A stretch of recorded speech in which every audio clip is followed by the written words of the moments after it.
देखिए रोजाना सुबह 6 बजे अलिफ टाइम सिर्फ चैनल 1 न्यूज पर।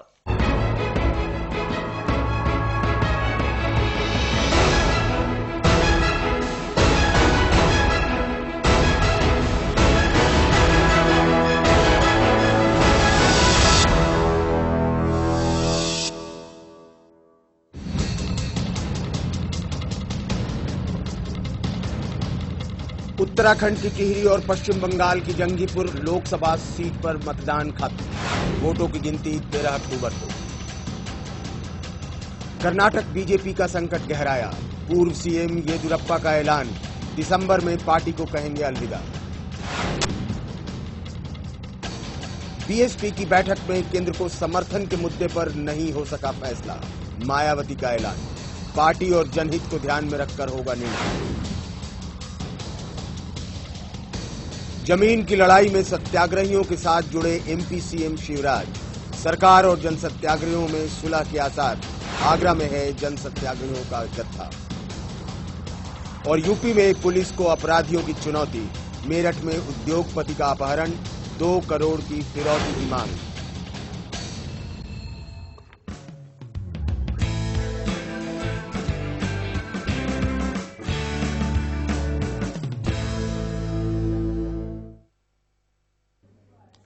केंद्र की मनमोहन सरकार के दिन इन दिनों अच्छे नहीं चल रहे।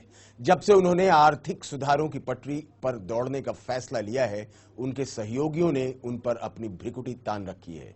दीदी ममता बनर्जी के बाद अब बारी बहन जी यानी मायावती की है।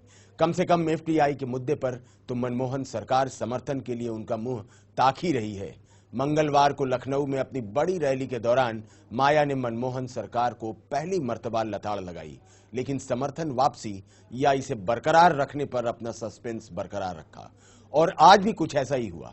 बीएसपी की राष्ट्रीय कार्यकारिणी की बैठक के बाद मायावती केंद्र सरकार पर बरसी तो खूब, लेकिन बरसी नहीं। नमस्कार, मैं हूं उदय सिन्हा और आप देख रहे हैं न्यूज लाइन। और न्यूज लाइन में आज हम बात कर रहे हैं बहन कुमारी मायावती जी की।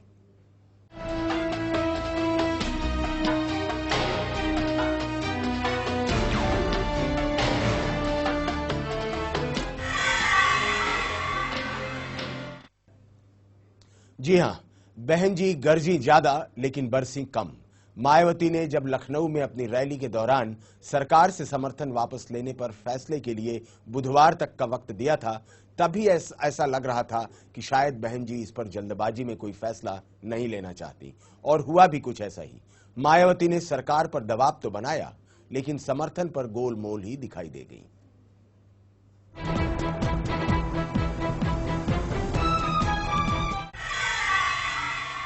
मामले में कोई भी अंतिम निर्णय लेने की और फिर अंत में पार्टी की राष्ट्रीय कार्यकारिणी एवं संसदीय दल ने इस मामले में कोई भी अंतिम निर्णय लेने की पूरी जिम्मेवारी अब मेरे ऊपर सौंप दी है। किसी को बताने की जरूरत नहीं है कि बीएसपी के सारे फैसले अकेले बहन जी ही करती हैं। ऐसे में जब मायावती ने एफडीआई के मुद्दे पर केंद्र सरकार को समर्थन जारी रखने या साथ छोड़ने के लिए राष्ट्रीय कार्यकारिणी और संसदीय दल की बैठक बुलाई, तब भी ये जाहिर था कि ये बैठक औपचारिकता ज्यादा और जरूरत कम है। हुआ भी ऐसा ही। बहन जी मनमोहन सरकार पर जमकर गरजी, लेकिन बरसी बिल्कुल भी नहीं।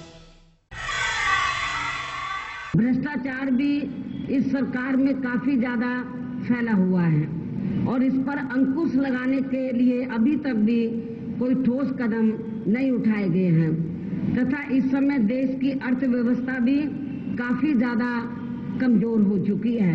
इसलिए ऐसी स्थिति में केंद्र की यूपीए सरकार को हमारी पार्टी द्वारा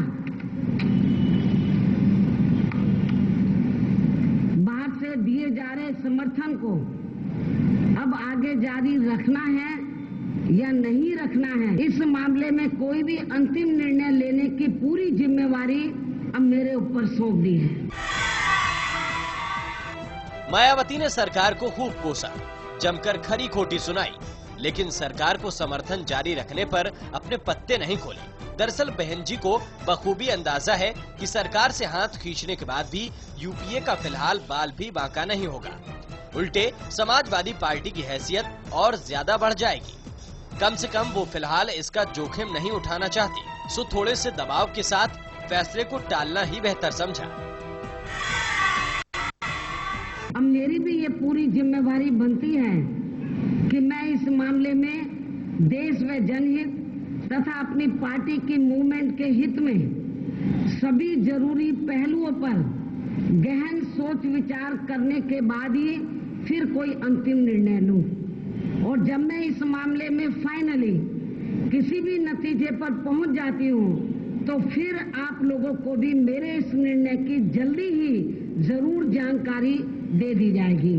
लेकिन ये फैसला अब बहुत जल्दी ही आप लोगों के सामने आ जाएगा। पिछले दिनों मायावती ने लखनऊ में शक्ति प्रदर्शन करके ये दिखाने की कोशिश की थी कि वो अभी भले यूपी की सत्ता से बेदखल हो, लेकिन उत्तर प्रदेश की सियासी जमीन से उन्हें बेदखल करना कतई इतना आसान नहीं है। मध्यावधि चुनावों की संभावना जताकर उन्होंने उस दिन भी मनमोहन सरकार पर दबाव बनाने की कोशिश की थी और थोड़े शब्दों के हेरफेर के साथ अब भी उन्होंने यही किया। केंद्र में इस समय यूपीए सरकार की अस्थिरता की स्थिति बनी होने की वजह से देश में कभी भी समय से पहले लोकसभा के आम चुनाव हो सकते हैं।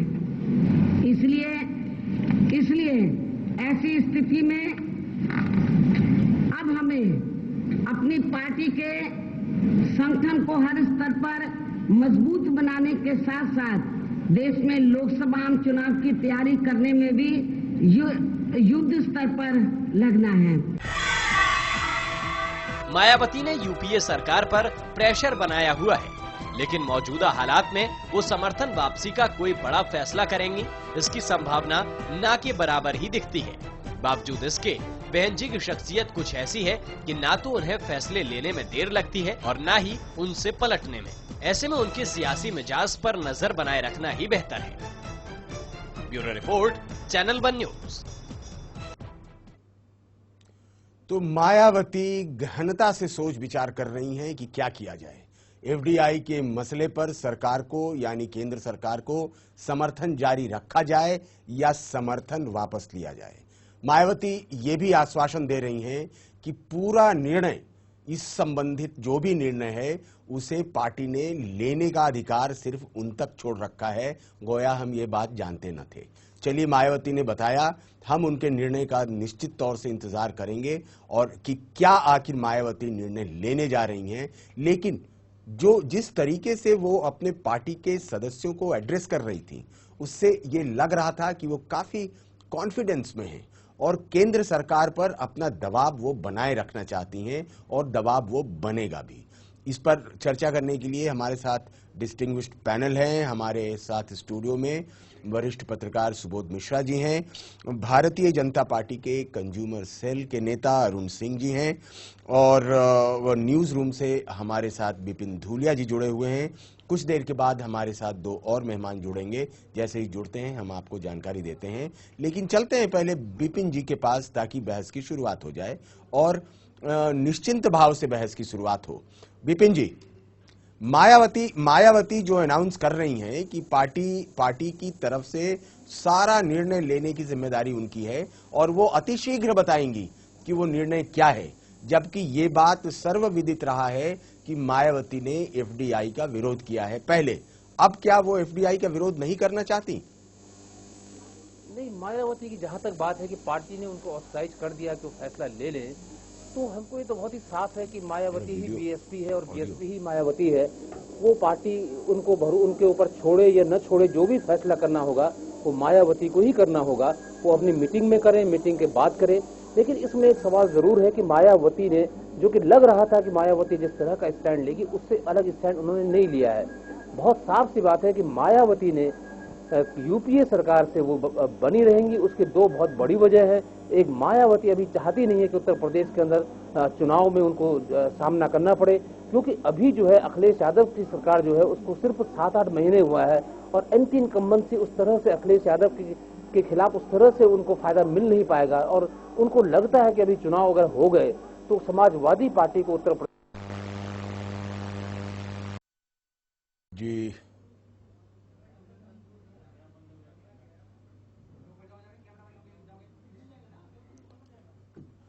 तो हमारा संपर्क विपिन धूलिया जी से छूट गया है। विपिन धूलिया जी से जैसे संपर्क होता है हम उनके पास फिर से चलते हैं, लेकिन कुल मिला के जो विपिन धूलिया जी कहना चाह रहे थे वो यही कह रहे थे कि मायावती केंद्र सरकार पर लगातार दबाव बनाए रखना चाहती हैं और इसी वजह से वो जो तुरुप का पत्ता है, उनका तुरुप का पत्ता है, सरकार को समर्थन जारी रहेगी या नहीं।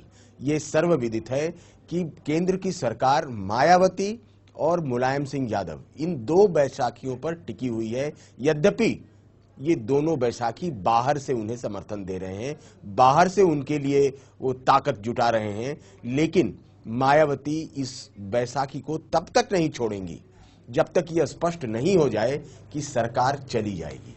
अगर सरकार के जाने का, सरकार के गिरने का उन्हें आश्वासन हो तो मायावती कल समर्थन वापस ले लेंगी, क्योंकि मायावती जो भी कर रही हैं वो सरकार के हित में नहीं कर रही हैं, वो अपने हित में कर रही हैं, अपनी पार्टी के हित में कर रही हैं, बहुजन समाज पार्टी के हित में कर रही हैं। और इस वजह से उनको ऐसा लगता है कि केंद्र सरकार पर अगर हम दबाव बनाए रखेंगे तो ये और आगे बात चलेगी। धूलिया जी हमारे साथ जुड़ गए हैं। धूलिया जी, आप अपनी बात समाप्त करें।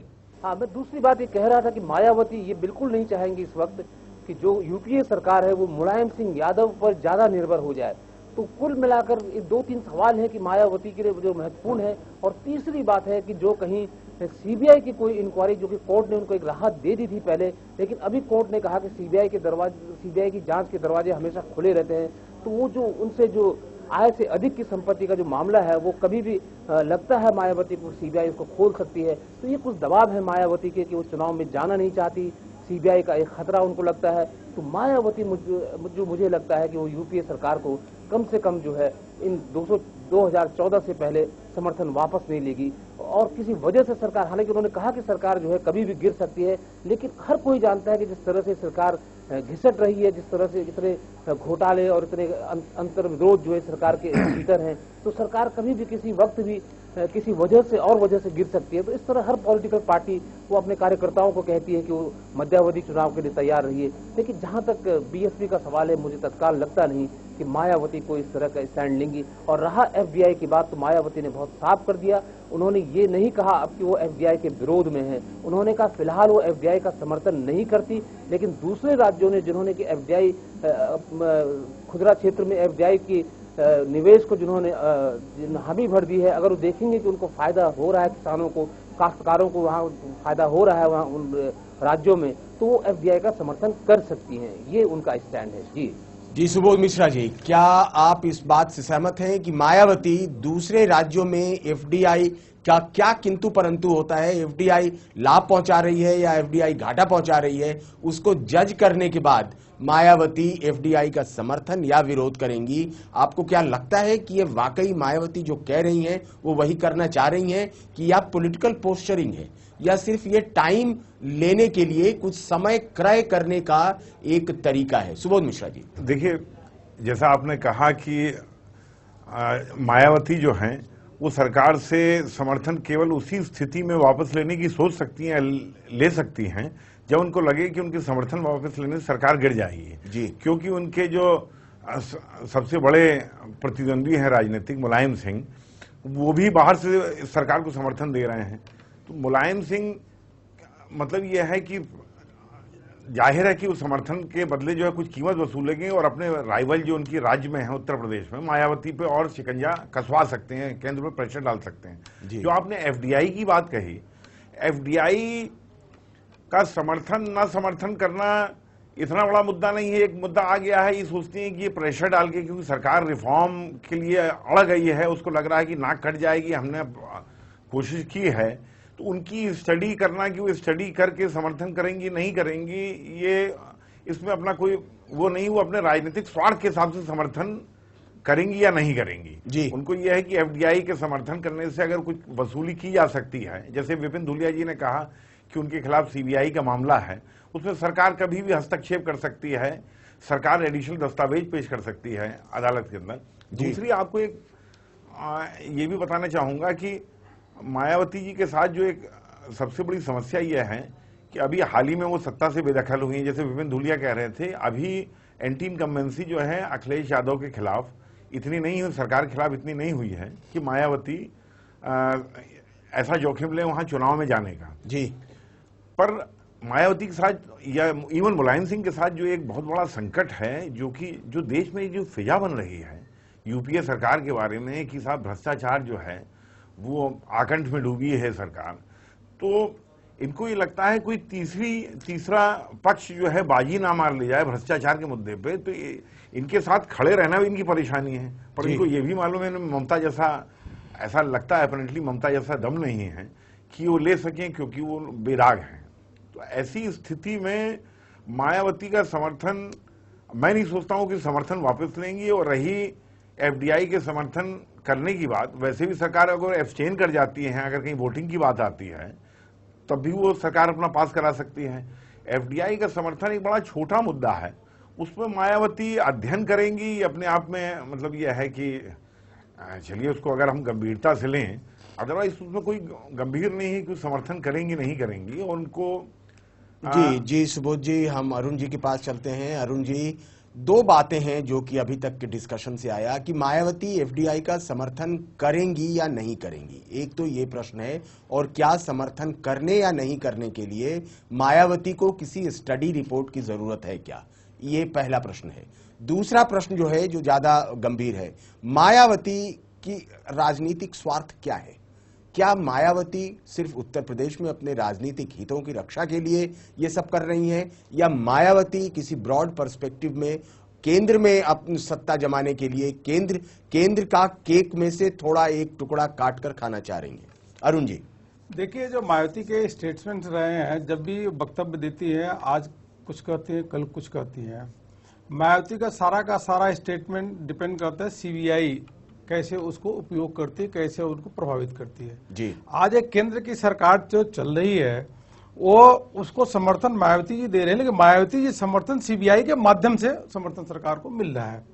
ये एफडीआई के मामले में उनको समर्थन देंगी नहीं देंगी, ये तो बड़ा छोटा सा प्रश्न है। सीबीआई अगर कहेगी आपको समर्थन देना है, इस सरकार को चलाना है, तो उनको समर्थन देना पड़ेगा, और सीबीआई अगर कहेगी समर्थन नहीं देना पड़ेगा, जो कि ऐसा कहने वाली नहीं है। कुल मिलाकर के देखिए, मैं आपके ब्रॉडर प्रोस्पेक्ट में दिखा रहा हूं कि 7 बार सीबीआई ने सुप्रीम कोर्ट में स्टेटमेंट बदला मायावती और मुलायम के खिलाफ। जी, एक एक बच्चा जानता है कि सीबीआई का कैसा दुरुपयोग हो गया, या CBI Congress bureau of investigation हो गई। जी, अगर हम एफडीआई की बात करें या और कोई राजनीतिक इश्यूज की बात करें, जहां तक मुलायम और मायावती को समर्थन देने की बात है कि इस इश्यू पे समर्थन देंगे कि नहीं देंगे, वो बहुत छोटा सा नॉमिनल नगण्य इशू है। सबसे बड़ा इशू है कि जब भी केंद्र सरकार चाहेगी, जब भी चाह रही है कि सीबीआई के माध्यम से उनको डराती है कि आपको पार्लियामेंट के अंदर समर्थन देना पड़ेगा। वो आपने देखा 3 बार वोट ऑफ कॉन्फिडेंस पिछली बार से इस बार इन्होंने हासिल किया इन्हीं पार्टियों के माध्यम से। जी, अब आप देखिए, मैं एक और पुरानी घटना बताता हूं। जब राजेश्वर जी गवर्नर थे, उस समय भी मायावती के खिलाफ जो केस था, तो गवर्नर ने कहा नहीं, कोई इशू नहीं बनता, सीबीआई चुपचाप हाथ पे हाथ धर के बैठ गई। जब कोर्ट का फटकार लगा, तब उसके बाद वो सीबीआई गई। आप जितना भी इशू देखिए, आज के दिन में देखिए, मुलायम सिंह जी के खिलाफ सीबीआई का दुरुपयोग, जो सीबीआई के माध्यम से समर्थन प्राप्त हो रहा है, मायावती के खिलाफ सीबीआई के माध्यम से समर्थन प्राप्त हो रहा है। मधु कोड़ा के केस में देखिए क्या हो रहा है, सीबीआई के कैसा, सीबीआई का जैसे भी चाह रहे वैसे ट्विस्ट कर रहे, जब तक चाहेंगे तब तक जांच चलती रहेगी। सबसे बड़ा इशू है कि मैं आपको बताऊं, आज के दिन में सीबीआई को हम कांग्रेस ब्यूरो ऑफ इन्वेस्टिगेशन क्यों बोल रहे हैं? आप बताइए कि कोयले की जांच हो रही है, घोटाले की, कोयले की घोटाले की जांच में सब कंपनियों की तो जांच हो रही है, लेकिन भैया उसके जो मंत्री प्रधानमंत्री थे, जिन्होंने अपने हस्ताक्षर से साइन किए, उनकी जांच क्यों नहीं कर रहा भाई? जी, तो कहने का मतलब है, इस समय सीबीआई के माध्यम से यह सरकार चल रही है। सीबीआई ही इनकी बैसाखी बनी हुई है, सीबीआई ही इनको सपोर्ट दिला रही है, और ये सब जनता जानती है कि जब समर्थन लेना होता, एक दिन पहले क्या स्टेटमेंट आता। आप देखिए कल मायावती जी का स्टेटमेंट क्या, जरा गर्जी, उसके बाद अब आप देखिए क्या होता, फिर उसके बाद अब मायावती के खिलाफ एक चीज मैं बताऊं आपको, अभी तो 50,000 करोड़ रुपए का आय से अधिक संपत्ति अगर निकालेंगे तो मिलेगा, एक नहीं सैकड़ों केस होंगे। लेकिन देश का दुर्भाग्य है कि जब लूट के लोग चले जाते हैं तब सीबीआई शांत रहती है। आपने मधु कोड़ा के केस में देखा, पूरा का पूरा झारखंड को लूट गया, कांग्रेसियों को पैसा दे रहे थे, तब उस समय शांत रहे। जब उसके बाद पूरा निचोड़ लिया तब सीबीआई का दुरुपयोग। यही मायावती के केस में भी मैं यही बता रहा हूं। जब मायावती के केस में पैसा पूरा लूटा जा रहा था, हम लोग, मैं खुद किरीट सोमैया, इतने 100 घोटालों की किताब हम लोगों ने दिया भ्रष्टाचार उजागर समिति में और बताया कि कैसे लूटा जा रहा। उस समय ये शांत थे, अब उसके बाद उसको आईना दिखा। अब सवाल यह है कि आखिर मायावती एफडीआई के मुद्दे पर फैसला लेने में इतना देर क्यों कर रही है। इसकी एक बड़ी वजह आंकड़ों का गणित भी है। आइए आपको दिखाते हैं कि आखिर क्यों मायावती समर्थन वापस लेने में से ज्यादा सरकार पर प्रेशर बम बनाए रखने को ही तवज्जो दे रही हैं।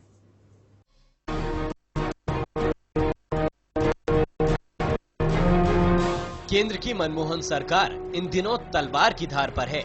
आर्थिक सुधारों की राह पर आगे बढ़ने के उसके फैसले ने अपने साथियों से उसकी दूरी और तलखी इस कदर बढ़ाई हुई है कि बात मध्यावधि चुनावों और सरकार की स्थिरता पर जा टिकी है। एफडीआई और महंगाई के मुद्दे पर कई सहयोगियों से उसकी अनबन चल रही है। दीदी ममता बनर्जी के सरकार से अलग होने के बाद अब विरोध की तलवार बहन जी के हाथों में है और वो इन दिनों समर्थन वापसी पर फैसला लेने की आड़ में सरकार पर प्रेशर बम बनाए हुए हैं।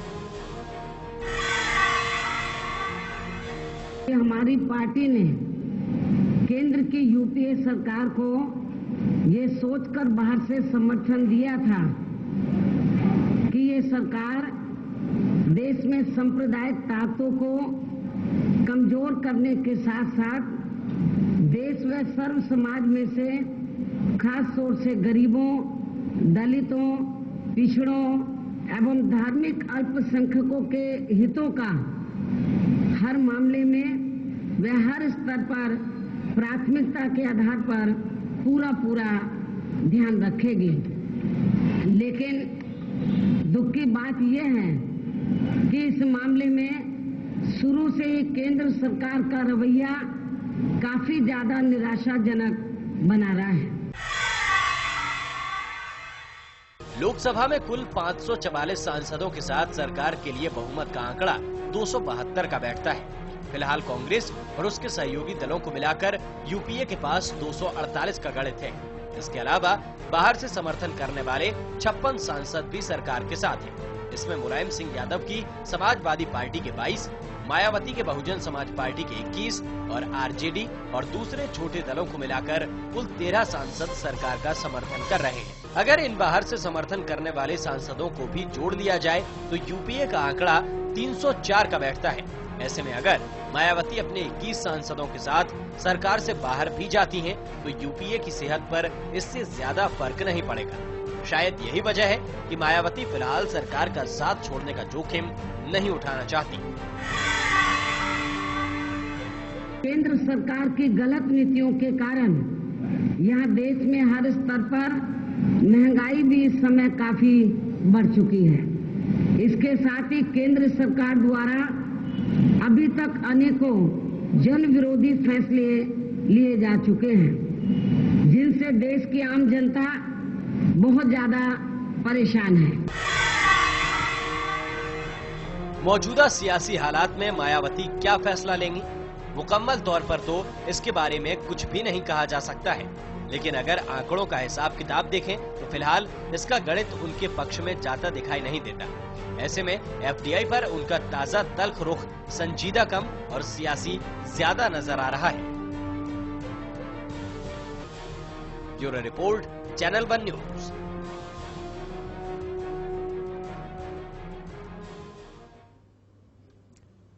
जी सुबोध जी, हम ये पैकेज देखने के पहले और ये फुटेज देखने के पहले हम ये चर्चा कर रहे थे कि कैसे सीबीआई ने मायावती और मुलायम सिंह के संदर्भ में, जो जैसा अरुण जी ने बताया, 7 बार अपने बयान बदले। क्या वाकई सीबीआई समर्थन जुटाऊ तंत्र हो गया है? देखिए, सीबीआई का राजनीतिक इस्तेमाल जो है काफी लंबे अरसे से होता रहा है। ये भाजपा और विपक्षी दलों का आरोप ये हो सकता है कि कांग्रेस के समय इसका ज्यादा बेजा इस्तेमाल होता है। जी। पर ये कहा जाए कि और जो सरकारें रहती हैं उनके समय इस्तेमाल नहीं होता है, ये मतलब ये है कि इससे मैं सहमत नहीं हूं। जी। दूसरी बात ये है कि जैसे अभी अरुण जी कह रहे थे, तो मेरा कहना ये है कि भाजपा इस बात का ऐलान क्यों नहीं करती है, जो जन लोकपाल बिल की एक बहुत बड़ी डिमांड थी कि सीबीआई को जो है सरकार से बिल्कुल मुक्त कर दिया जाएगा और सीबीआई के नियंत्रण से सरकार के नियंत्रण सीबीआई को बाहर कर दिया जाएगा। जी। सीबीआई एक इंडिपेंडेंट संस्था होगी, वो उस स्थिति में आरोप लगाने की गुंजाइश नहीं रह जाएगी। और सरकार पर यहां तक जो सीबीआई के इस्तेमाल की बात है, मैं आपको एक बड़ी इंटरेस्टिंग दिलचस्प बात बताता हूं। जैसे आपने मधु कोड़ा की ने बताई, जो यूपीए 1 और यूपीए 2 जो यूपीए सत्ता में आई थी, उसमें आंध्र प्रदेश में वाई राजशेखर रेड्डी का बहुत बड़ी भूमिका थी। वाई राजशेखर रेड्डी जो थे वो कांग्रेस के बहुत ही कद्दावर नेता वहां हो गए थे और उनकी मतलब कांग्रेस में बहुत बड़ी अहमियत हो गई। जी। उनकी दुर्घटना में, जैसे आपको उनका निधन हुआ, अचानक पता चला कि हजारों करोड़ रुपए के घोटाले वही सीबीआई उनके लड़के के खिलाफ खोज के निकाल लाई और उसके खिलाफ प्रोसिक्यूशन शुरू हो गया। जैसे मधु कोड़ा का मामला है, जब तक आप सत्ता पक्ष में हैं, सत्ता के साथ हैं, तब तक आप ईमानदार हैं। ऐसा है कि सीबीआई से लोगों का भरोसा बहुत खत्म होता है। अभी आपको 2 दिन नहीं, पहले, लेकिन सुबोध जी इसमें मैं थोड़ा इंटरप्ट करूंगा। इसमें तो राजनीतिक चरित्र का दोष है ना, इसमें सीबीआई का क्या दोष हो सकता है? सीबीआई एक सबसर्विएंट ऑर्गेनाइजेशन है, वो अगर सरकार को रिपोर्ट करती है तो सीबीआई का जो बॉस है वो जिस तरीके से इस्तेमाल करना चाहे वो करता है उसका। देखिए, ये तो जो मूल बात है वो मूल बात है कि राजनीतिक चरित्र नहीं है कि सीबीआई को स्वतंत्र रहने दे। देखिए, मैं आपको यहाँ कहना चाहूंगा कि खाली ये राजनीतिक नहीं, पूरी जो सामाजिक जो ढांचा है, आप जान के आपको हैरानी होगी कि कोई सुप्रीम कोर्ट या हाई कोर्ट का कोई जज रिटायर होने वाला होता है जी, उससे पहले जो है ट्रिब्यूनल तय कर दिया जाता है। ट्रिब्यूनल का ये हो जाता है कि अब ये इसको हेड करेंगे, इसके ये बनेंगे। आप चारों तरफ जो एक टोटल जो तंत्र है उसमें जो सड़ांध आ रही है, ये सब आपस में जुड़े हुए हैं। जो मायावती का बयान है या ममता बनर्जी अचानक जो अलग हो गई, वो ये है कि सड़ांध और इस सरकार के ऊपर जो आरोप लग रहे हैं और सरकार की जो स्थिति है, ऐसा ना हो इनके साथ खड़ा रहने का खामियाजा इनको भुगतना पड़े। देर सवेर आज नहीं, मेरा यह मानना है कि कुछ समय बाद जो है निश्चित तौर पे मुलायम, मायावती, सब लोग इस सरकार से जो है, जो हालत अगर इसी तरीके की जारी रही तो अपनी खाल बचाने के लिए इसे समर्थन वापस लेंगे और वो स्थिति आ सकती है। जी, और सीबीआई का इस्तेमाल जो है, सीबीआई का इस्तेमाल हो रहा है। जब तक विपक्ष इस बारे में कोई ठोस पहल नहीं करता, सरकार तो इस्तेमाल कर रही है, साफ सामने दिखता है। जैसा अरुण जी ने कहा कि 7 बार बयान बदले गए और जब सत्ता में रहते हैं तो दूध के धुले होते हैं, जैसे ही वो सत्ता से हटते हैं या सत्ता पक्ष से संबंध तोड़ते हैं तो उनके खिलाफ सीबीआई हाथ धो के पीछे पड़ जाती है। जी, सीबीआई का ऐसा इस्तेमाल होता रहे, कोई सरकार ज्यादा करती है। चलिए हम अरुण जी के पास चलते हैं। अरुण जी, और आपसे जानना मैं चाहूंगा कि अगर फर्ज कीजिए कि मायावती या मुलायम सिंह यादव के लिए सीबीआई का दुरुपयोग हो रहा है, फर्ज कीजिए कि हो रहा है, तो इस बात की क्या गारंटी है कि मायावती और मुलायम सिंह जैसे लोग जब सरकार में आएंगे तो वो सीबीआई का दुरुपयोग नहीं करेंगे? मेरा उद्देश्य यही है कि मैं ये इस बात पे बहस करना चाह रहा हूं कि ये राजनीतिक चरित्र की कमी है या सीबीआई की कमी है। देखिए, मेन तो एक कांग्रेसियों की कमी है।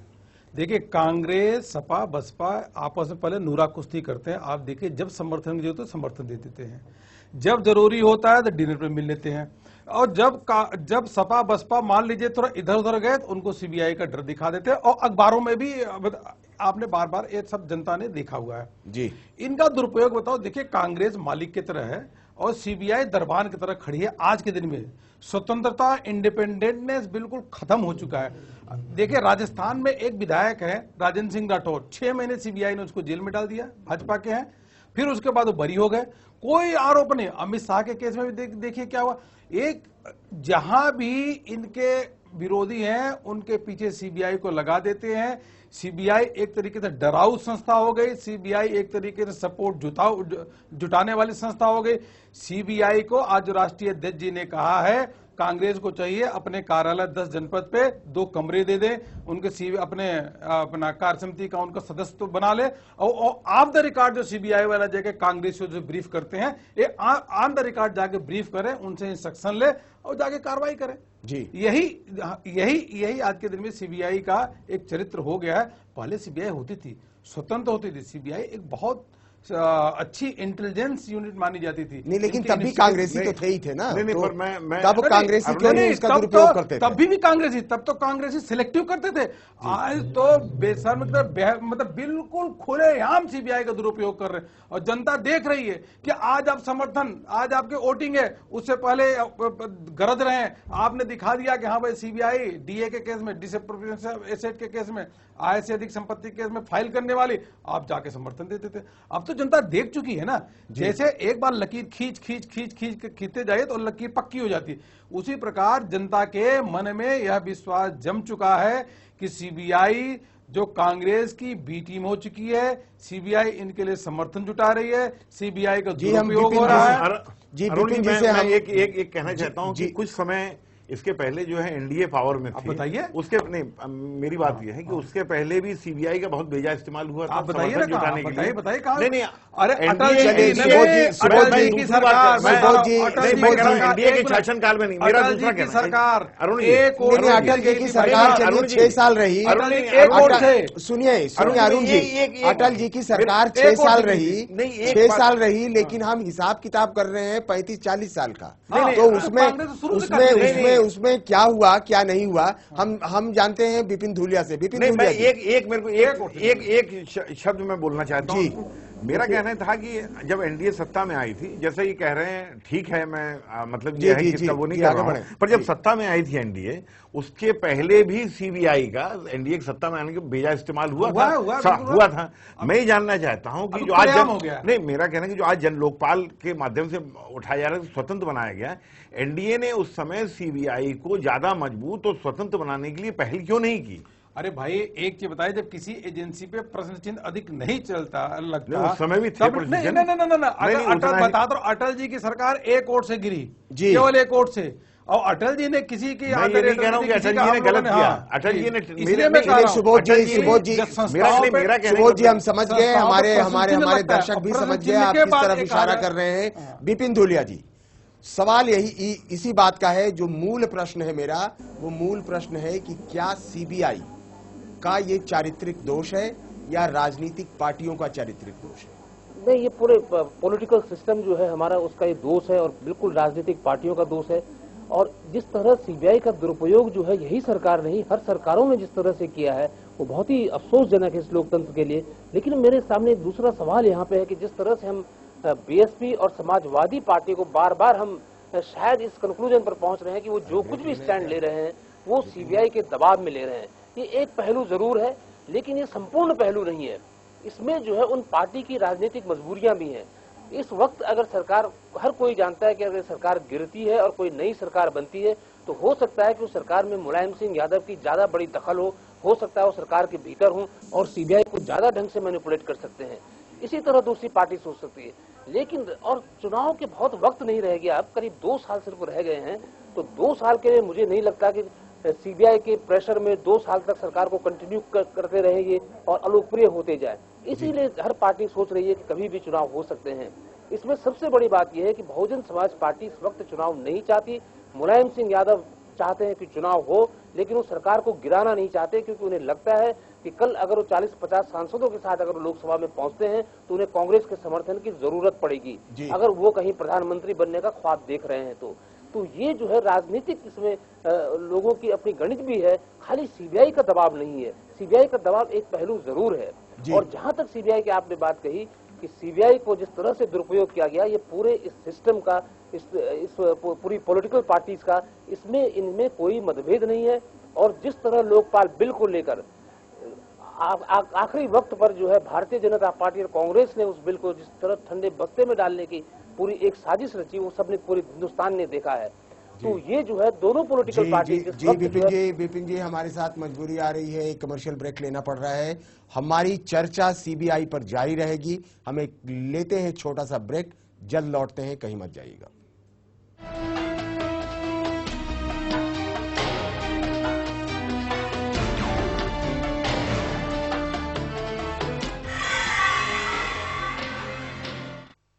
जिंदगी है तो उलझने हैं, उलझने हैं तो रास्ते हैं। आप किस राह आगे बढ़ेगी, आपका भविष्य हो उज्जवल। देखिए हमारा खास कार्यक्रम करियर गाइड, सोमवार से शनिवार दोपहर 3:30 बजे, सिर्फ चैनल 1 न्यूज पर। PACL इंडिया लिमिटेड पेश करते हैं Pearls residency Mohali, Pearls city Mohali, Pearls royal garden Sehore, Pearls gateway Madurai, Pearls township Bathinda, Pearls Riviera Cochin, Pearls gateway tower Noida और Pearls corporate and W mall New Delhi. Projects of PACL India limited. PACL में ग्राहकों का हित सुरक्षित, कंपनी अपने दायित्वों का निर्वाह करने में पूर्णतः सक्षम। आधिकारिक तौर पर पुष्टि।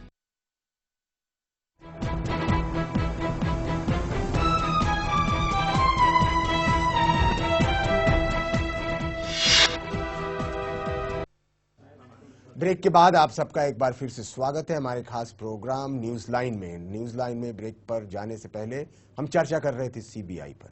सीबीआई पर सरकारी दबाव में काम करने के आरोप नए नहीं हैं।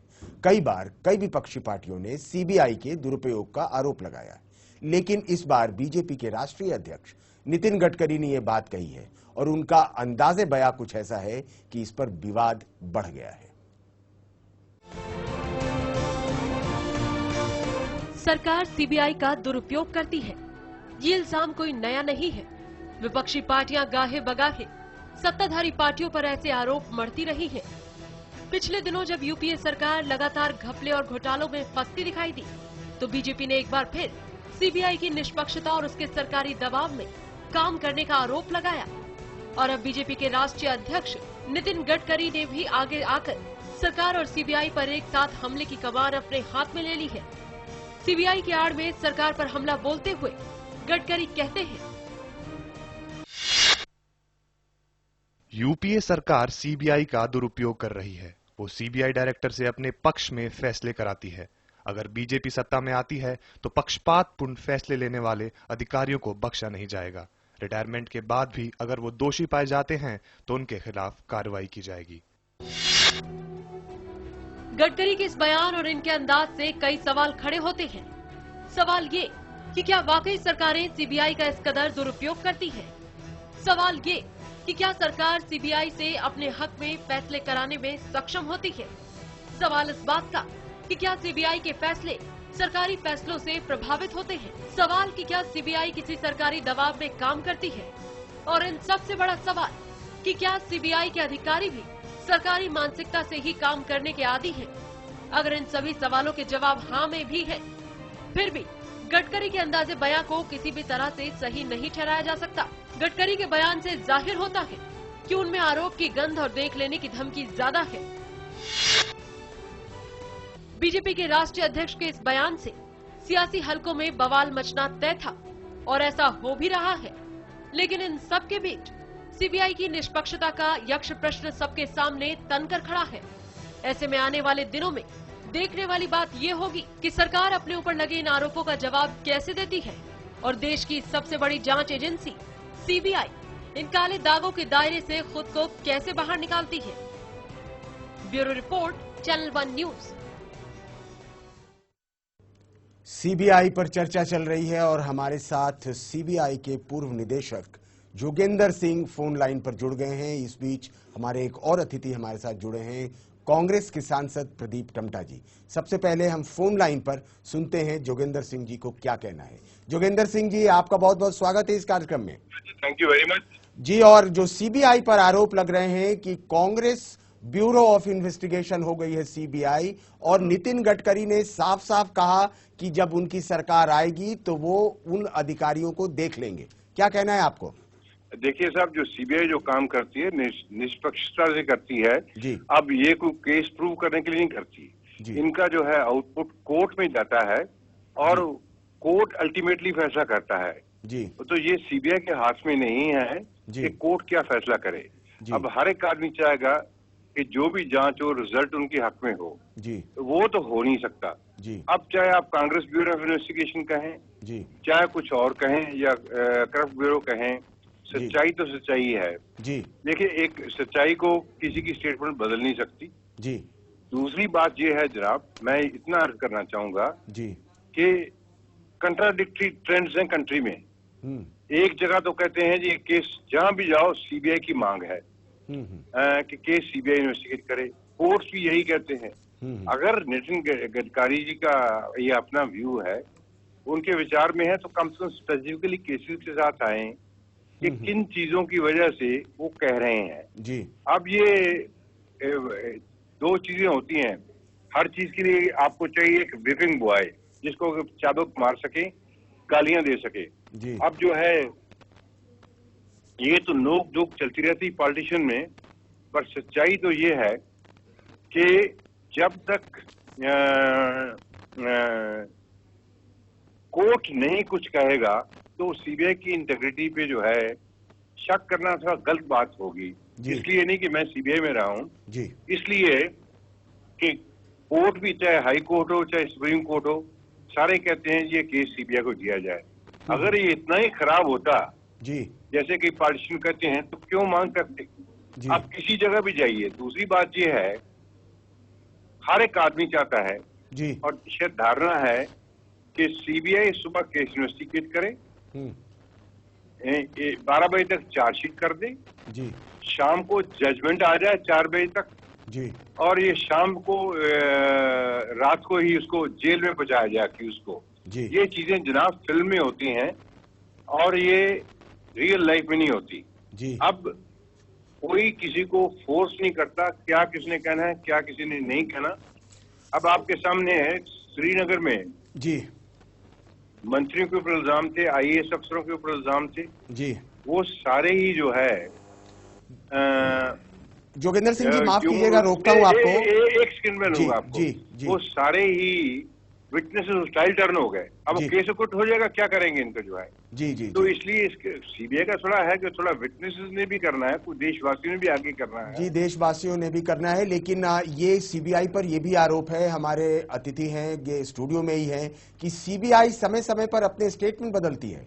मायावती और मुलायम सिंह के मामले में सीबीआई ने 7 बार स्टेटमेंट बदला। तो क्या ये सिर्फ समर्थन लेने के लिए कांग्रेस ने सीबीआई का इस्तेमाल किया? देखिए साहब, ऐसा है, मैं इसका जवाब देता हूँ। सीबीआई कोई कॉन्स्टिट्यूशनल बॉडी नहीं है, इसको लॉ मिनिस्ट्री की एडवाइस से जाना पड़ता है जी। और जो लॉ मिनिस्ट्री कहेगी ये एविडेंस काफी है या नहीं काफी, वो इसको चेंज नहीं कर सकती। सच्चाई तो ये है, अगर अटॉर्नी जनरल लिख के कह रहे कि इस टाइम रात के जो है 9:15 बजने की बजाय ये सुबह के 9:15 बजे हैं, तो सीबीआई को मानना पड़ेगा। सीबीआई को मानना होगा? नहीं, मानना होगा इसलिए कि वो विधान में इसको कॉन्स्टिट्यूशनल स्टेटस जब तक नहीं देंगे, जैसे इलेक्शन कमीशन को दिया है, जैसे सुप्रीम कोर्ट को दिया है जी, तो ये कैसे चलेगा? आप जो है सीबीआई डायरेक्टर के पास कौन वकील रखा जाए, किससे सलाह ली जाए, किस देश में इन्वेस्टिगेशन के लिए जाए, उसकी सब चीज की सैंक्शन के लिए गवर्नमेंट के पास जाना पड़ता है। जब तक ये उनके हाथ पैर बांध के रखें और फिर कहें जी आप ओलंपिक में जो है गोल्ड मेडल रेस जीत लो जी, तो वो थोड़ा होगा। कोर्ट में किसी केस के डिसीजन में 25 साल केसेस पेंडिंग है जी। जुडिशरी को तो क्रिटिसाइज नहीं कर सकते आप जी, जो कंटेम्प्ट ऑफ कोर्ट हो जाएगी जी। ये गवर्नमेंट में तो एक पार्टी दूसरे पर इल्जाम लगाती है, तो गालियां देने के लिए एक सीबीआई रह गया तो कर ले भैया, जिसने करना है, क्या किया जाए इसका। जी चलिए जी जोगिंदर सिंह जी, आपका बहुत बहुत धन्यवाद, आप हमारे साथ जुड़े। आपने बहुत ही महत्वपूर्ण बात कही कि जब तक सीबीआई को कॉन्स्टिट्यूशनल बॉडी नहीं माना जाए तब तक इसी तरीके से ऐसे ही चलता रहेगा, क्योंकि सीबीआई को हर चीज के लिए सरकार के पास जाना पड़ता है आदेश लेने। चलेंगे प्रदीप टमटा साहब के पास और सीधे पूछते हैं कि जो नितिन गडकरी ने कहा कि कांग्रेस पार्टी के दफ्तर में सीबीआई को 2 कमरे दे दीजिए और आधिकारिक तौर पर आप जो ब्रीफिंग करें वही ब्रीफिंग सीबीआई बताए, और CBI Congress bureau of investigation है। दूसरा है कि सीबीआई का इस्तेमाल समर्थन जुटाने के लिए होता है। कैसे काउंटर करेंगे इसको प्रदीप टमटा साहब? देखिए, नितिन गडकरी जी भारतीय जनता पार्टी के राष्ट्रीय अध्यक्ष हैं और उनका ये बयान बहुत ही बचकाना, गैर जिम्मेदारानापूर्ण है और एक तरह से ये धमकी भरा बयान है कि सीबीआई के अधिकारियों को कि वो भारतीय जनता पार्टी के आदेश के अनुसार उनके निर्देशों को पालन करें, नहीं तो सत्ता में आने के बाद हम तुमसे बदला लेंगे। इस तरह का गैर जिम्मेदारापूर्ण बयान ये किसी राष्ट्रीय दल के जो प्रतिपक्ष में है उनके अध्यक्ष से ये हम आशा नहीं करते थे, इसलिए इस बयान की जितनी घोर निंदा की जाए वो बड़ी बात। दूसरी बात है कि जहां तक अभी पूर्व सीबीआई के निदेशक जोगिंदर सिंह जी खुद कह रहे थे, पूर्व में भारतीय जनता पार्टी के ऊपर घोर आरोप लगे हैं। लाल कृष्ण आडवाणी जी को बाबरी मस्जिद वाले केस से अलग करने में सीबीआई के ऊपर आरोप लगे हैं, तो इसलिए ये एक बड़ी पॉलिटिकल हो कि आपकी मुनासिब अगर कोई डिसीजन ना रहा तो सीबीआई पर कोस दीजिए। सरकार कहाँ सीबीआई सीबीआई की एक इन्वेस्टिगेशन एजेंसी है, जांच उसके करने का काम है। जोगिंदर सिंह जी कह रहे थे भाई अगर आप अटॉर्नी जनरल के पास जाएंगे तो वो लॉ की एडवाइस देंगे, वो कोई फैक्चुअल इन्वेस्टिगेशन थोड़ी एडवाइस देंगे जी। तथ्यों को जुटाना, तथ्यों को इकट्ठा करना सीबीआई का काम है और इतने वर्षों बाद सीबीआई पर कई आरोप नहीं लगे और आज भी हाई कोर्ट से लेकर सुप्रीम कोर्ट तक विभिन्न राज्य सरकारें, आम लोग सीबीआई पर विश्वास करती हैं, इसलिए सीबीआई के ऊपर जांच की मांग करती है। अब कुछ दलों को उनके मन मुताबिक चीजें नहीं लगती हैं तो वो कांग्रेस इन्वेस्टिगेशन ब्यूरो देते, इसमें हम क्या कह सकते हैं। लेकिन जहां तक है कांग्रेस का कभी भी दबाव सीबीआई के ऊपर नहीं रहा और न सीबीआई का उसने अपने राजनीतिक मकसदों के लिए प्रयोग किया। जी जी जी बिल्कुल। अब सीबीआई पर राजनीतिक दबाव नहीं है, सीबीआई पर कांग्रेस पार्टी कोई दबाव नहीं बना रही है, ये प्रदीप टमटा जी कह रहे हैं। विपिन जी से जानते हैं। विपिन जी, क्या प्रधानमंत्री जी ने आज खुद कहा जब उनकी एनुअल कॉन्फ्रेंस हुई थी, अब पहले 2 वर्षीय कॉन्फ्रेंस के बाद इस साल अब हर साल में कि सीबीआई को नई चुनौतियों के लिए भी हमको तैयार होना पड़ेगा। आज के इकोनॉमिक दौर में नए तरह के क्राइम आ रहे हैं, पिछले जो हमारी इकोनॉमिक पॉलिसी थी उसके साथ जब बदलते दौर में मार्केट ओपन हो रहा है, आर्थिक प्रदीप टमटा जी एक बात यहाँ मैं और कहना चाहूंगा। प्रदीप टमटा जी, इसके पहले की मीडिया के पास हम जाएं, सीधे आप ये क्यों नहीं कह रहे हैं कि आपकी सरकार सीबीआई को कॉन्स्टिट्यूशनल बॉडी बनाने के लिए पहल क्यों नहीं कर रही? हम उसको मजबूत करेंगे, इसलिए हम सीबीआई की निदेशक से लेकर सारे नियुक्ति में जो पुरानी परंपरा को फॉलो किया जा रहा है वहां सरकार का कोई दखल नहीं है, तो ये बहुत ही गैर जिम्मेदार गलत है। और नितिन गडकरी जी के का बयान बहुत ही समझ गए आप क्या बात करना चाह रहे हैं। विपिन जी, ये कांग्रेस सरकार, अगर ये चर्चा हो रही है और लगातार आरोप लग रहे हैं कि सीबीआई का गैर वाजिब इस्तेमाल हो रहा है, ये सरकार, कांग्रेस की सरकार, यूपीए की सरकार सीबीआई को कॉन्स्टिट्यूशनल बॉडी डिक्लेयर करने के लिए पहल क्यों नहीं कर रही? नहीं, एक बात बहुत साफ है कि सीबीआई जो है वो सरकार के दबाव में हमेशा रहती है। सरकार जहां जहां सरकार ने चाहा है उन्होंने वहां इंक्वायरी की है। आप आंध्र प्रदेश में जगन रेड्डी को ले लीजिए, आप इधर पहले जब रामदेव और वृंदा करात के बीच विवाद छिड़ा था तो उस वक्त जो है कांग्रेस और भारतीय जनता पार्टी दोनों रामदेव के पीछे एकदम लामबंद हो गए थे और उस समय तत्कालीन मुख्यमंत्री नारायण दत्त तिवारी का पूरा समर्थन रामदेव को हासिल था। लेकिन जैसे ही रामदेव जो है कुछ कांग्रेस के खिलाफ बोलने लगे, उनके खिलाफ तमाम जांच शुरू हो गई है। तो ये सच है कि उनके खिलाफ जांच होनी चाहिए, हम इससे असहमत नहीं है। लेकिन उन लोगों को, और जगन रेड्डी ने भी भ्रष्टाचार में लिप्त रहे होंगे, लेकिन उन लोगों के खिलाफ जांच कर देना जो कि सरकार को सूट नहीं करते, और इस बारे में एक न्यायिक प्रक्रिया, एक न्यायिक सिद्धांत को अपनाना नहीं कि हम जो है उन हर मामले की जांच करें जहां हमें लगता है कि भ्रष्टाचार हो रहा है। मसलन कि इधर कहीं आरोप लगे हैं जिस तरह से, तो सीबीआई से निष्पक्ष जांच अगर किसी की हो गई होती तो वो जो है ज्यादा बड़ी बात थी। और जितने भी घोटाले सामने आए तो आप ये देखिए वो सुप्रीम कोर्ट के दखल के बाद आए। तो इस तरह से थोड़ा मुझको लगता है कि सीबीआई को ऑटोनोमस बॉडी एक बनना चाहिए, एक उसको थोड़ा सा संवैधानिक दर्जा उसका होना चाहिए, इलेक्शन कमीशन या दूसरी एजेंसियों की तरह। तो सीबीआई की जो है दुरुपयोग, और ये मैं नहीं कहता कि कांग्रेस सरकार ही इसका दुरुपयोग कर रही है, लेकिन हर सरकार जो आएगी और जिस तरह से सीबीआई का तंत्र है उसका दुरुपयोग हर सरकार करेगी। हर सरकार अपने को बचाने के लिए उसका इस्तेमाल करेगी, हर सरकार अपने विरोधियों को जगह दिखाने के लिए इसका इस्तेमाल करेगी। जी ये हम समझ गए कैसे आप क्या कहना चाह रहे हैं। हम अरुण जी के पास चलते हैं। अरुण जी, जब आप कह रहे हैं, भारतीय जनता पार्टी कह रही है, दूसरी पार्टियां भी कहती हैं कि सीबीआई का बेजा इस्तेमाल हो रहा है, यानी लगभग पॉलिटिकल स्पेक्ट्रम में सभी की ऐसी सहमति है कि सीबीआई का बेजा इस्तेमाल हो रहा है, जो भी सत्ताधारी पार्टी है वो बेजा इस्तेमाल करती है। जब ऐसी बात है तो सारी राजनीतिक पार्टियां मिलकर सीबीआई को संवैधानिक दर्जा देने की पहल क्यों नहीं करती? देखिए, अभी तो जो कांग्रेस सदस्य में बोल रहे थे, पहले उनका मैं जवाब दे दूं कि राष्ट्रीय अध्यक्ष जी ने वही कहा जो इस समय जनता महसूस कर रही है। मैं 6-7 चीजें आपके सामने प्रश्न रख रहा हूं कि सीबीआई का दुरुपयोग कैसे हुआ। 7 बार एफिडेविट बदलना, बाबा रामदेव जब तक साथ में थे तो ठीक है, जब मंत्रियों की बात नहीं माने उनके खिलाफ सीबीआई की इंक्वायरी करा देना। जगन रेड्डी जब समर्थन नहीं दे, जगन रेड्डी के खिलाफ केस कर देना। अपने राजेंद्र सिंह राठौर वहां पे हमारे राजस्थान के हैं, उनको 6 महीने जेल में सीबीआई के माध्यम से बंद कर दिया। अमित शाह के केस में आपने देखा, इवन 2G के केस में भी देखा, 2G के केस में भी क्या हुआ, जब कोर्ट की फटकार लगी तो हुआ। अभी कोल के घोटाले में भी देखिए, कोल के घोटाले में भी प्रधानमंत्री जी की जांच नहीं हो रही, जो कि कोयला मंत्री थे। प्रश्न एक सबसे बड़ा ये है, आज के दिन में बड़ा प्रश्न बता रहा हूं, ये है कि जब मान लीजिए चिदम्बरम जी के खिलाफ आरोप लगा 2G के केस में, प्रधानमंत्री जी के खिलाफ अपना लगा इसमें कोयला घोटाले में, जब इन्हीं लोगों के अंडर में सीबीआई आती है तो सीबीआई निष्पक्ष कैसे रहेगी? सीबीआई को इसी बात के लिए ऑर्डर लेना है। इसी बात के लिए अरुण जी कह रहे हैं प्रश्न है कि एक पॉलिटिकल स्पेक्ट्रम में क्रॉस द पार्टी लाइन ये एक सहमति होनी चाहिए कि संवैधानिक दर्जा हो जाए। इसका प्रश्न ये है कि जो गवर्नेंस करे, जो सत्ता चलाए, वो ईमानदार होना चाहिए, उसकी नैतिकता होनी चाहिए, वो जनता के प्रति जवाबदेह हो। इसका उत्तर ए है।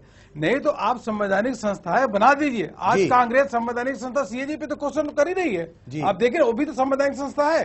प्रश्न ये है कि सत्ता चलाने वाला ईमानदार होना चाहिए, उसका नैतिक मूल्य हो, और उसके अलावा एक जनता के प्रति जवाबदेह हो। आज के दिन में प्रश्न यही है कि जो सत्ता पे शिखर पे उन्हीं के खिलाफ तो आरोप लग रहे हैं। देखिए, प्रश्न भी है, उन्हीं के खिलाफ आरोप लग रहे हैं, उत्तर भी है। राजनीतिक पार्टियों को भी इस बात की सहमति बनानी पड़ेगी कि वो अपने जो जनप्रतिनिधि हैं वो वैसे नाम दें जो ईमानदार हो। लेकिन ऐसा नहीं होता। विनिबिलिटी जो है, चाहे आपकी पार्टी हो, कांग्रेस की पार्टी हो या XYZ हो, विनिबिलिटी जो है वो सोल क्राइटेरिया होता है। अरुण जी, आप माने या ना माने, जो उस विनिबिलिटी में साम दाम दंड भेद से सिर्फ चुनाव जीतना ही महत्वपूर्ण होता है। अगर ऐसा है, मैं दूसरी बात कह रहा हूं, अगर ऐसी बात है तो फिर ये सिस्टम का क्लीनिंग नहीं होगा। सिस्टम के क्लीनिंग के लिए अगर संवैधानिक दर्जा हो उसको, तो किसी ने चुनाव आयोग पर कोई आरोप नहीं लगाया, कैग पर लग गया। आपने बिल्कुल सही कहा कि कैग पर आरोप लग गया और कांग्रेस चूंकि तिलमिलाई हुई थी इसलिए कांग्रेस ने लगा दिया। लेकिन क्या ये बात उचित नहीं होती कि हम संवैधानिक दर्जा देने की दिशा में काम करें और सीबीआई को एक स्वतंत्र इंडिपेंडेंट एजेंसी घोषित करें? देखिए, सीबीआई तो स्वतंत्र होनी चाहिए, हम सब मानते हैं स्वतंत्र सीबीआई होनी चाहिए जी। अब उसकी स्वतंत्रता कैसे होनी चाहिए, इस पे एक अपना डिस्कशन का इशू है।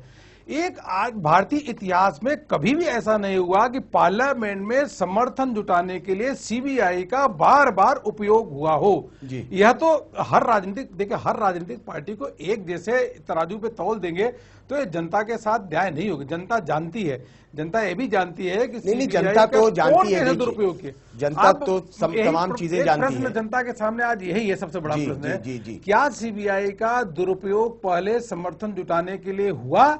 हमारी एक वोट से सरकार चली गई, हम भी समर्थन जुटा सकते थे, लेकिन आदरणीय अटल बिहारी वाजपेयी जी ने कहा नहीं, सत्ता जा रही है तो जाने दो, हम दुरुपयोग नहीं करेंगे। इसलिए सबसे बड़ा प्रश्न है कि कुर्सी पे कौन बैठा है, गवर्नेंस कौन कर रहा है, लीडर कौन है, देश को कौन चला रहा है। वो अगर ईमानदार होगा, देश को कौन चला रहा है इसका डिसीजन भी जनता लेती है। जनता ने ही अभी जो देश चला रहे हैं लोग, जनता ने ही उनको भेजा है। तो ये बात है, जनता तो सब जानती है। सुबोध जी के पास जाएंगे। सुबोध जी, एक इंडिपेंडेंट पत्रकार की हैसियत से इस पर आप अपनी प्रतिक्रिया देंगे जी। देखिए, जैसे सबसे पहले जोगिंदर सिंह के बयान पे देखें। जोगिंदर सिंह जी ने जैसे कहा कि नहीं, सब लोग जो हैं ठीकरा जो है सीबीआई के मत्थे फोड़ते हैं, और सीबीआई तो अपनी ईमानदारी से व्हिपिंग बॉय कहा उन्होंने। हाँ, व्हिपिंग बॉय, और वो तो बड़ी ईमानदारी से काम करती है। उसी एक ही सांस में वो ये भी कह गए कि भाई सरकार के नियंत्रण में भी रहती है, लॉ मिनिस्ट्री उसको कंट्रोल करती है। और जैसा हमने ये भी देखा कि सीबीआई अपनी तरफ से कोई पहल करती हुई नहीं दिखाई देती। जब अदालत जो है फटकार लगाती है, निर्देश देती है, 2G का मामला हो, कोई मामले हो, छोटे छोटे मामले हो, तब सीबीआई आगे बढ़ती है। तो रही बात कि सीबीआई जो है वो निष्पक्ष है नहीं है, एक हद तक हो सकती है, क्योंकि मांग होती है कि आपके पास जब दूसरी जांच एजेंसी नहीं है, अल्टीमेट सीबीआई है, तो जांच मर के आप जाओ कहां, सीबीआई कहो कि भाई सीबीआई जांच करा लो, तो सीबीआई उसमें है।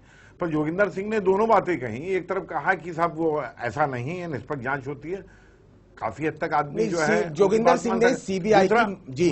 दूसरा मेरा ये कहना है, जो आपने अभी जो बात कही, वही जो क्रक्स ऑफ द इशू है वो ये है कि हम उसे एक संवैधानिक दर्जा क्यों नहीं देते। देखिए, सीएजी पे कह रहे हैं कि सीएजी पे सरकार ने फटकार लाई, उसके बाद भी सीएजी स्वतंत्र है, आगे भी इसी तरीके की चीजें लाती रहेगी। इसलिए जब तक सीबीआई को सभी राजनीतिक दल बैठकर ये नहीं कहते हैं कि ये तो देखिए, ये तो फैसला आदमी कह सकता है कि मेरी कमी जो आपसे ज्यादा सफेद है, जब तक यहाँ ईमानदार लोग नहीं बैठेंगे, ईमानदार लोग बैठना ना बैठना वो बहुत आगे की बात है। ये राजनीतिक पार्टियां तय करती हैं कि कौन चुन के आएगा, ईमानदार लोगों को टिकट देती है कि नहीं देती है। दूसरा ये है कि जो अब ये है कि लेकिन सुबोध जी हमारे पास समय की तंगी है, लेकिन जोगेंद्र सिंह जी का जो संदर्भ था वो ये भी था कि सीबीआई को हर चीज में सरकार से परमिशन लेनी पड़ती है, और सीबीआई के इन्वेस्टिगेशन पर जो साक्ष्य होते हैं उस पे कोर्ट का डिसीजन होता है। तो सीबीआई कहीं से किसी के दबाव में नहीं है। प्रदीप टमटा जी, आपसे जानना चाहेंगे कि आपको लगता है कि सीबीआई पर कोई दबाव नहीं है? देखिए, सीबीआई एक इन्वेस्टिगेशन है और उस पर किसी का कहीं से कोई दबाव नहीं है। ये बात ये हो सकती है जो अभी हमारे बीजेपी के सज्जन कह रहे थे, अच्छी सरकार, आज पूरा देश दुनिया जानी कर्नाटक की सरकार येदियुरप्पा की क्या स्थिति है, अच्छी, और इस पर मैं करप्ट नहीं कहना चाह, पुरानी बीजेपी के दौर उत्तराखंड में क्या करप्शन, मैं नहीं है। सवाल प्रश्न है, देखिए अलग अलग स्तर है। सीएजी कॉन्स्टिट्यूशनल बॉडी है, हमने आज तक सीएजी के सवाल पर कहीं पर मनसा पर व्यक्त किया है, लेकिन सीएजी की रिपोर्ट पे भी पीएसी जो पब्लिक अकाउंट्स कमेटी है उसको बात करने का हक है, उसके बाद पार्लियामेंट में आएगी। तो भारतीय जनता पार्टी बताए कि सीएजी के मूल्यांकन को हमने कम किया कि उन्होंने उसका अर्थ को कम किया कि वो पीएसी पर हो। उसी तरह 5 साल इनकी सरकार एनडीए में रही, अगर सीबीआई की फंक्शन में कोई कमी थी, क्यों नहीं उन्होंने 5 सालों में सीबीआई को इंडिपेंडेंट बना दिया। ये जरूर है कि बदलते दौर में सीबीआई की ऑटोनॉमी को कैसे और मजबूत किया जाए, इस पर बातचीत हो सकती है, लेकिन सरकार से अलग नहीं सकता। क्या सर्व पार्टी, अगर सभी पार्टियों की सहमति होगी तो आप सीबीआई को संवैधानिक दर्जा देने का समर्थन करेंगे? नहीं, देखिए इस चीज पर सारे लोकतंत्र में बात हो सके, सीबीआई कोई इन्वेस्टिगेशन एजेंसी है, उसको उसकी ताकत को, इन्वेस्टिगेशन पावर को कैसे और मजबूत किया जाए, उसको और कितनी ऑटोनॉमी दी जा सकती है, इस पर विचार हो सकता है। लेकिन ये करना कि हर संस्था को कॉन्स्टिट्यूशनल दर्जा दे दिया जाए, ये तो हर संस्था की बात नहीं है, हर संस्था की बात नहीं है, सीबीआई की बात है। क्या करेंगे? सिर्फ सीबीआई की बात है कि सीबीआई के लिए क्या आप सहमत हैं? हटा दिया जाए तो लोकतंत्र का मतलब ही क्या रह जाएगा? नहीं, देखिए टमटा जी, आपका कहना है अगर जनता में आप लोकतंत्र के माध्यम में हर 5 साल में आता है, प्रतिनिधि को चुना जाता है, उसका भी अपनी संस्थाओं पर अपनी नीतियों को कैसे लागू करेगी जी। तो इसलिए हर संस्था जो लोग एग्जीक्यूटिव की बनी हुई है उनकी ऑटोनॉमी भी, टमटा जी ये बात स्वीकार नहीं रहे हैं कि संवैधानिक दर्जा देने की पहल करेंगे वो। फिलहाल न्यूज लाइन में इतना ही, लेकिन जाने से पहले हम आपको छोड़े जा रहे हैं एक कविता के साथ जो आज के सियासी हालात पर तल्ख टिप्पणी करती है। इसे लिखा है कुंवर बेचैन ने। फिलहाल मुझे दीजिए इजाजत, हमारे अतिथियों को दीजिए इजाजत, लेकिन देश दुनिया की दूसरी खबरें जानने के लिए बने रहिए चैनल 1 न्यूज के साथ। धन्यवाद। अपनी सियाह पीठ छुपाता है आईना, सबको हमारे दाग दिखाता है आईना। इसका ना कोई दीन, ना ईमान, ना धर्म, इस हाथ से उस हाथ में जाता है आईना। खाई जरा सी चोट तो टुकड़ों में बट गया, हमको भी अपनी शक्ल में लाता है आईना। हम टूट भी गए तो ये बोला ना एक बार, जब खुद गिरा तो शोर मचाता है आईना। शिकवा नहीं कि क्यों ये कहीं डगमगा गया, शिकवा तो ये है अक्स हिलाता है आईना।